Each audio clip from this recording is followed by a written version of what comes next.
જય માતાજી મિત્રો, એક નવા વિડીયોમાં તમારા બધાનું સ્વાગત છે। બનાસકાંઠાના જીવાદોરી સમણ ગણાતા દાંતીવાડા ડેમના અગત્યના સમાચાર।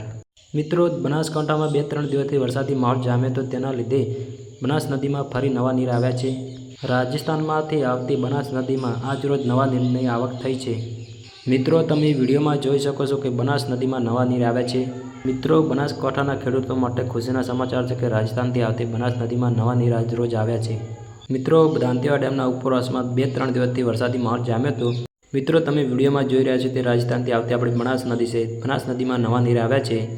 મિત્રો, જ્યારે પણ બનાસ નદીમાં વધુ પાણી આવશે તો અમારી ચેનલ દ્વારા તમને જાણ કરવામાં આવશે, તો નવા હો તો અમારી ચેનલને સબસ્ક્રાઈબ કરી દેજો। મિત્રો, વિડીયો ગમે તો લાઈક કરી દેજો। અમારી ચેનલમાં તમને સાચી અને સચોટ માહિતી મળી રહી છે।